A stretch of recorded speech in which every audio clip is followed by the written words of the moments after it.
Saya Resti Rahayu. Saya Jenny Uliasari. Saya Citani Sarakawati.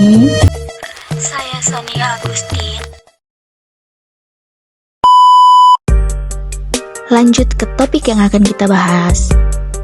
Konsep dasar konseling traumatik. Secara etimologis, istilah konseling berasal dari bahasa Latin yaitu consilium yang berarti menerima atau memahami. Sedangkan dalam bahasa Anglo-Saxon, istilah konseling berasal dari selan yang berarti menyerahkan atau menyampaikan. Sedangkan trauma berasal dari bahasa Yunani yang berarti luka. Carney dalam Pitchcat 1998. Kata trauma digunakan untuk menggambarkan kejadian atau situasi yang dialami oleh korban. Selanjutnya, konseling dalam kasus traumatik diartikan sebagai bantuan yang bersifat terapeutik yang diarahkan untuk mengubah sikap dan perilaku konseling yang mengalami trauma. Dilaksanakan face-to-face antara konseling dan konselor melalui teknik wawancara dengan konseling sehingga dapat menuntaskan permasalahan yang dialaminya. Sedangkan trauma adalah suatu kondisi emosional yang berkembang setelah suatu peristiwa trauma yang tidak mengenakan, menyedihkan, menakutkan, mencemaskan, dan menjengkelkan, seperti peristiwa pemerkosaan, pertempuran, kekerasan fisik, kecelakaan, bencana alam, dan peristiwa-peristiwa lainnya. Ada juga keterampilan dalam konseling traumatik. Yang pertama, pandangan yang realistik. Yang kedua, orientasi yang holistik. Yang ketiga, fleksibilitas. Yang keempat, keseimbangan antara empati dan ketegasan. Selanjutnya, apa itu trauma?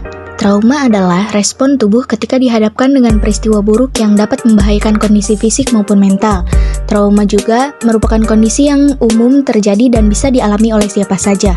Kendati demikian, kondisi ini tetap memerlukan penanganan yang tepat agar tidak menimbulkan efek berkepanjangan yang dapat mengganggu seseorang.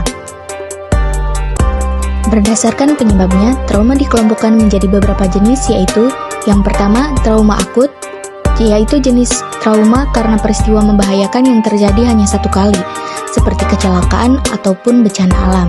Yang kedua, trauma kronis, yaitu jenis trauma karena kejadian buruk yang terjadi secara terus-menerus, seperti bullying atau kekerasan dalam rumah tangga.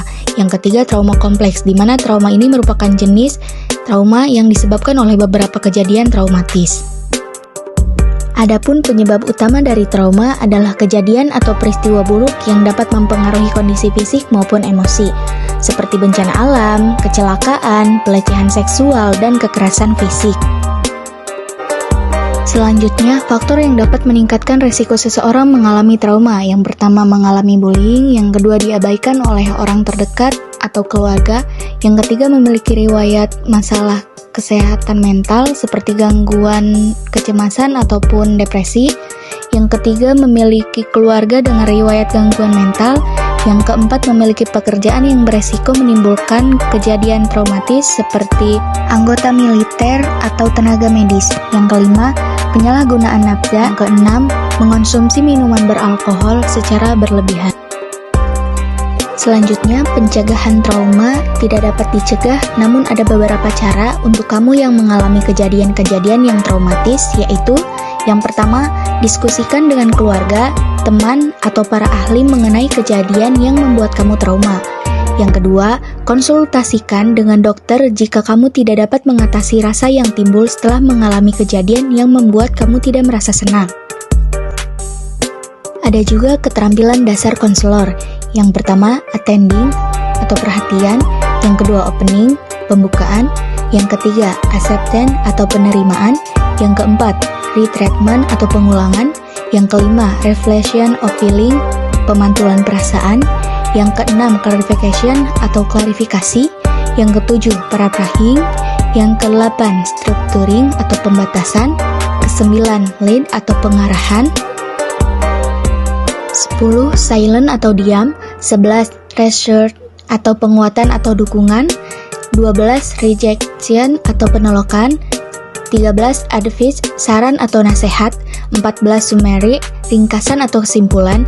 15. Konfrontasi atau pertentangan. 16. Interpretasi atau penafsiran.